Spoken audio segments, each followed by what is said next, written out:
Good morning students. 7th Standard Social Science Term 1 Civics Unit 2. The lesson name is Political Parties. Political Parties na அரசியல் கட்சிகள். இதுல இருக்க question answer நம்ம இப்போ கொஞ்சம் டீடைல்டா பார்க்க போறோம். First question, answer in one or two sentences.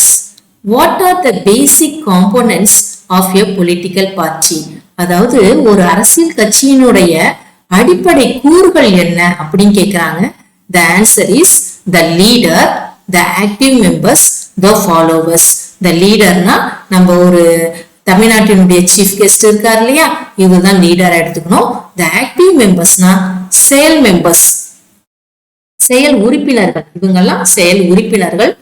Next the followersனா தொண்டர்கள், அவருக்காக உழைப்பவர்கள். இதுதான் basic components of your political party. Next question, name the three major type of party system. அதாவது அரசியல் முறையினுடைய முக்கியமான 3 டைப்ஸ் என்னென்ன இருக்கு, வகைகள் இருக்குன்னு கேக்குறாங்க. ஃபர்ஸ்ட் ஒன் சிங்கிள் பார்ட்டி சிஸ்டம்னா ஒரு கட்சி ஆட்சி முறை. நெக்ஸ்ட் பை பார்ட்டி சிஸ்டம்னா இரு கட்சி ஆட்சி முறை. தேர்ட் ஒன் மல்டி பார்ட்டி சிஸ்டம்னா பல கட்சி ஆட்சி முறை. இந்தியால பல கட்சிகள் இருக்கு இல்லையா, அதுல ஒரு கட்சி வெற்றி பெற்று ஆட்சி செய்யும். சோ மல்டி பார்ட்டி சிஸ்டம்னா பல கட்சி ஆட்சி முறை. Next name the countries which follow bi party system. அதாவது பை பார்ட்டி சிஸ்டம்னா இரு கட்சி ஆட்சி முறை எந்த கண்ட்ரி எல்லாம் ஃபாலோ பண்றாங்கன்னு கேக்குறாங்க. ஃபர்ஸ்ட் ஆன்சர் பாத்தீங்கன்னா யூகே. இங்க பாருங்க, யூகேனா யுனைடெட் கிங்டம், அதனுடைய பிளாக் இது. யுனைடெட் கிங்டம் உடைய கண்ட்ரி மேப்ல பார்க்கலாம். நெக்ஸ்ட் பாத்தீங்கன்னா யுஎஸ்ஏ. இங்க பாருங்க யுஎஸ்ஏ இருக்கு இல்லையா, இதுதான் அதனுடைய பிளாக் ஸ்டாச்சு. சோ அப்ப இந்த ரெண்டு கண்ட்ரீஸ்ல தான் யூஸ் பண்றாங்க bi party system, UK USA. Next write you note on coalition government. கூட்டணி அரசாங்கம்னா என்ன? கோலிஷன் கவர்மெண்ட்னா கூட்டணி அரசாங்கம்.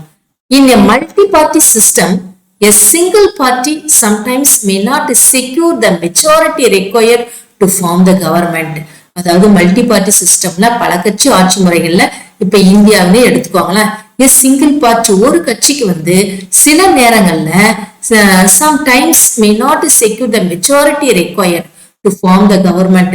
கவர்மெண்ட் அமைக்கிற அளவுக்கு அவங்க கிட்ட வாக்கு பெரும்பான்மை இல்லாத போது 2-3 கட்சிகள் ஜாயின் பண்ணி அவங்க என்ன பண்றாங்க, ஜெயிச்சு அரசாங்கத்தை அமைக்கிறது. இன் such a case some parties joined together to form the government. இந்த சமயத்துல 2-3 கட்சிகள் ஜாயின் பண்ணி அவங்க கவர்மெண்ட் அமைக்கிறது.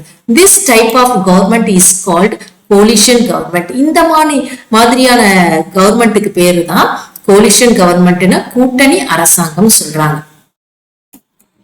Next write any 4 functions of political party.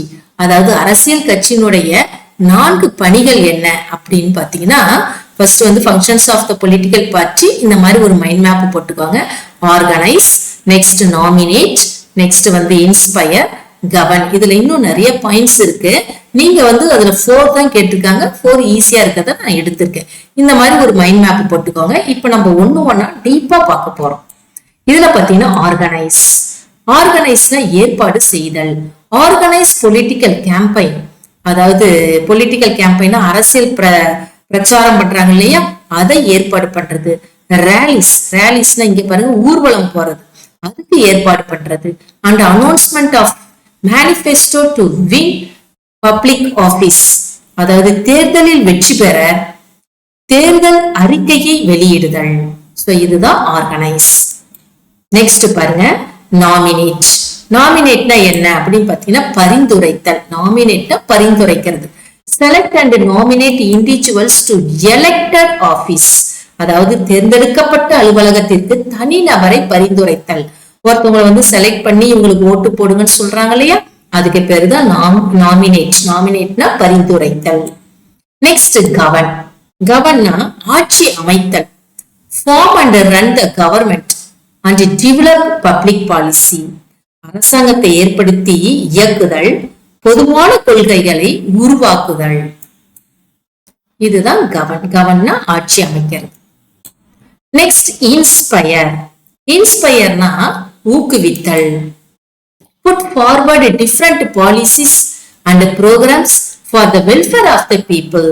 அதாவது மக்கள் நலனுக்காக பல்வேறு திட்டங்களையும் கொள்கைகளையும் முன்வைக்கிறது. புட் ஃபார்வர்ட்னு முன்வைத்தல்.